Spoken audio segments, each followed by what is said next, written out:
العربية المتحدة 1958 أعلنه رئيس الجمهورية في دمشق بعد الوحدة بين مصر وسوريا بقرار جمهوري يوم 5 مارس 1958 حتى يتم اتخاذ إجراءات وضع الدستور الدائم.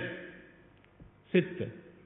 الدستور المؤقت للجمهورية العربية المتحدة 1964 أصدره رئيس الجمهورية بإعلان دستوري، ونص في مقدمته على أن يقوم مجلس الأمة المنتخب بوضع مشروع الدستور الدائم وطرحه على الشعب للاستفتاء. 7.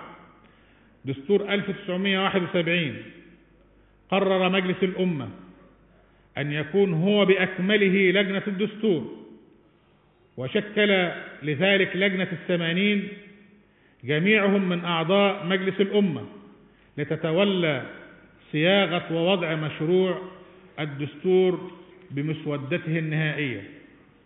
السادة أعضاء الاجتماع المشترك، أردت من سرد هذا الطرق التي عرفتها مصر بشأن إعداد وصياغة وإصدار دساتيرها المتوالية عبر تاريخها الحديث التأكيد على أن الأسلوب والطريق الذي نسلكه اليوم بشأن انتخاب أعضاء جمعية تأسيسية تتولى وضع مشروع دستور جديد يعد من أفضل الأساليب الديمقراطية لإنشاء الدساتير، حيث يحقق منطق الديمقراطية ومبدأ سيادة الشعب، وهو الأسلوب الذي جرى عليه العمل في كثير من دول العالم وفي مصر في بعض دساتيرها السابقة كما ذكرنا.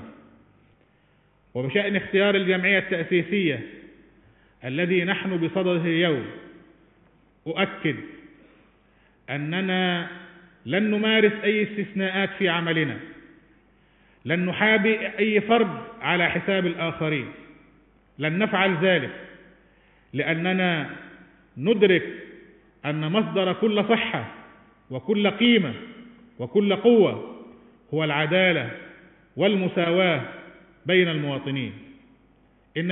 إننا ندرك أن المهمة التي نجتمع لأجلها اليوم مهمة عظيمة تمثل اللبن الأهم في بناء الديمقراطية، فعلينا أن ننجزها بكل تجرد وموضوعية، واضعين نصب أعيننا أن هناك تضحيات غالية تكبدتها مصر، مئات الشهداء وآلاف المصابين من أجل إقامة مصر الديمقراطية، مصر العزيزة الأبية، من أجل تحقيق العيش الكريم لكل مواطن والمساواة والعدالة الاجتماعية.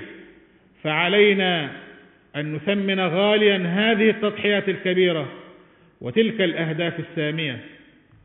علينا أن نراعي عدالة تمثيل مختلف أطياف الشعب المصري، علينا أن نراعي عدالة تمثيل مختلف أطياف الشعب المصري في تشكيل الجمعية، بغض النظر عن وزنها الانتخابي أو تنظيمها الحزبي، لتضم ممثلي القوى والتيارات السياسية والمهنية والدينية والاجتماعية والثقافية وقادة